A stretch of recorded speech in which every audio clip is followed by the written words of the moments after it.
Olá, mais um A Voz do Claustro no canal do Mosteiro de São Bento do Rio de Janeiro.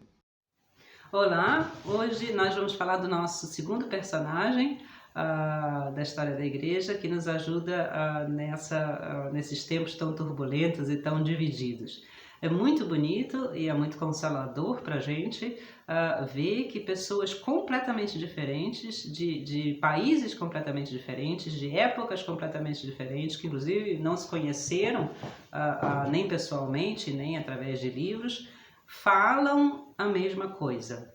Falam de formas diferentes, falam sob perspectivas diferentes, falam com, enfim, né, vamos dizer assim, entonações diferentes, mas vêm todos a dar na mesma coisa. É de novo o que o Papa Bento XVI dizia, essa mesma coisa é a verdade, que não é o que a gente inventa ou acha, mas sim o que Deus, enfim, né, é e nos mostra.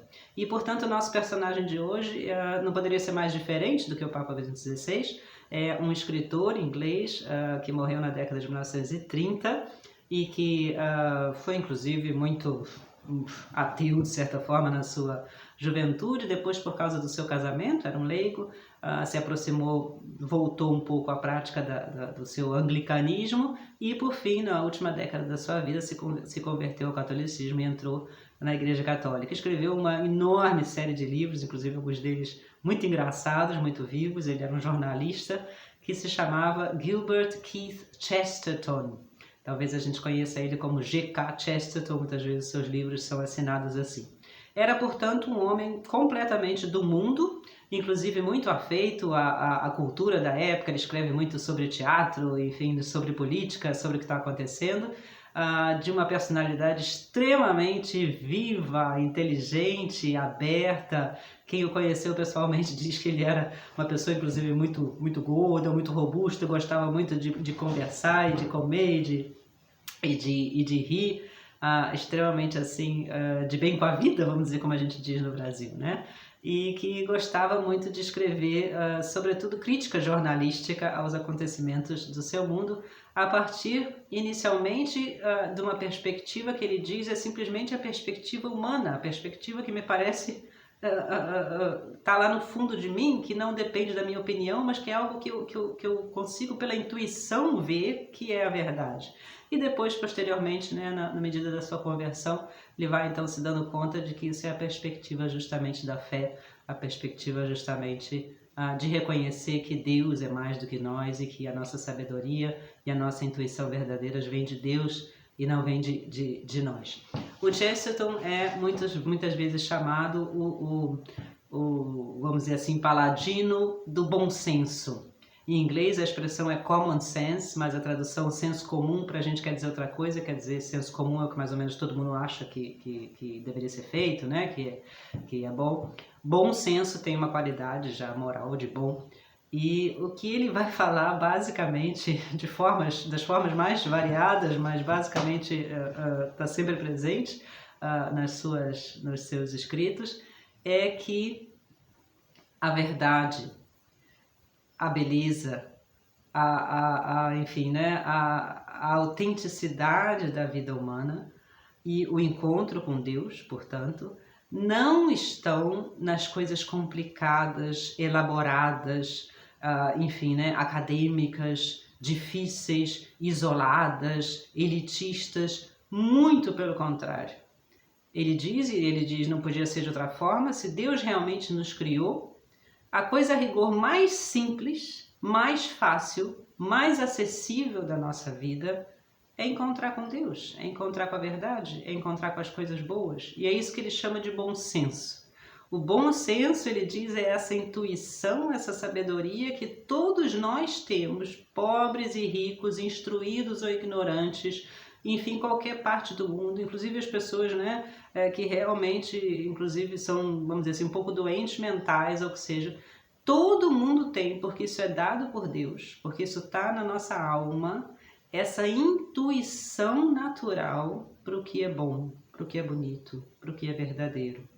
E o que acontece que a gente mesmo, de fora para dentro, vamos dizer assim, acaba se afogando em uma opção de teorias, de ideologias, de super complicações, inclusive às vezes até no mundo acadêmico, né? Faz 3 teses doutorais sobre coisas as mais complicadas, quando no fundo a verdade já está lá no nosso coração, já está lá na nossa alma. E ele vai descrever, por exemplo, né, que o seu caminho de vida para achar o sentido da vida, enfim, a verdade que ele tanto procurava, ele compara isso a como um homem que saiu de barco, ele é inglês, a Inglaterra é uma ilha, né? A como um homem que saiu de barco procurando pelo mundo inteiro, pelos, né, continentes mais diversificados, em todo tipo de culturas, experimentando todo tipo de vidas alternativas, ou então nas grandes cidades. Procurou essa verdade e nunca conseguiu se satisfazer, nunca conseguiu encontrá-la.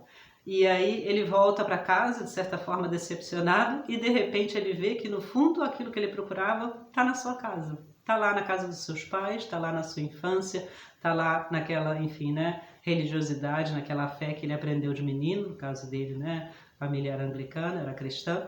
E ele diz a felicidade disso é da gente sentar e chorar, porque justamente a gente entende que Deus não é complicado. Complicados somos nós.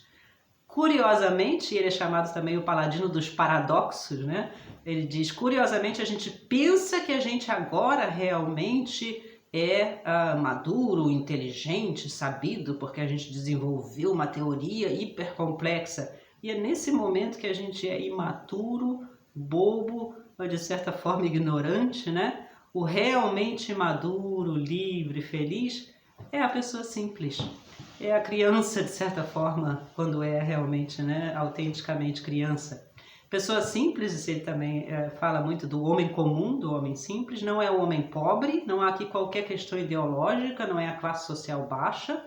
Pessoa simples não é o homem que não tem inteligência, né? Não, pessoa simples é aquela que simplesmente é simples, cabe a redundância, né?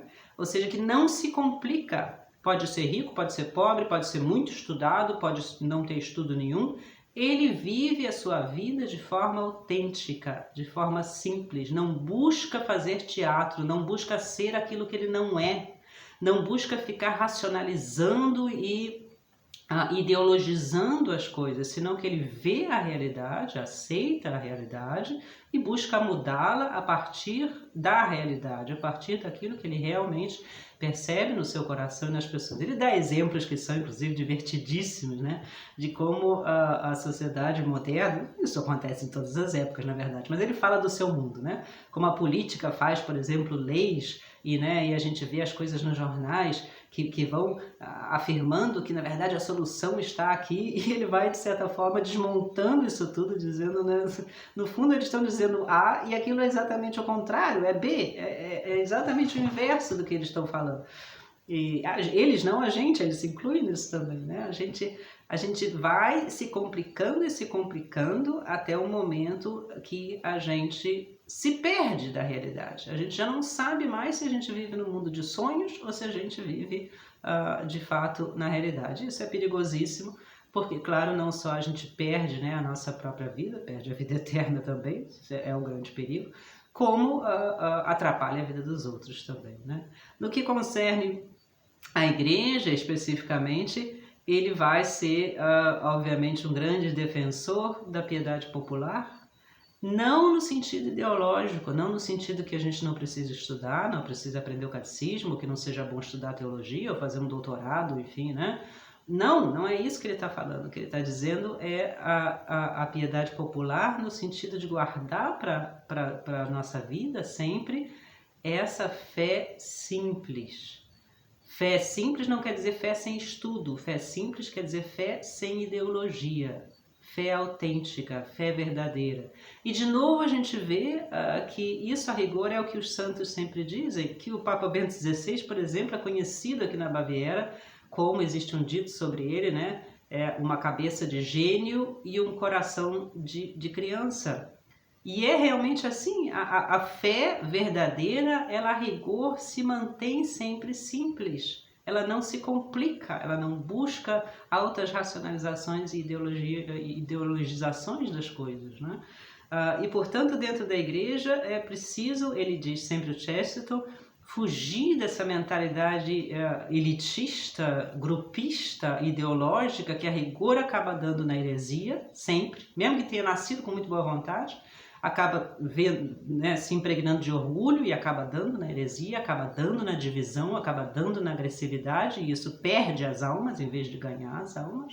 Na igreja é importante também distinguir sempre aquilo que é de fato a igreja, a esposa mística de Cristo, etc., do que é simplesmente humano, do que é simplesmente relativo, cultural, pode ser melhor, pode ser pior.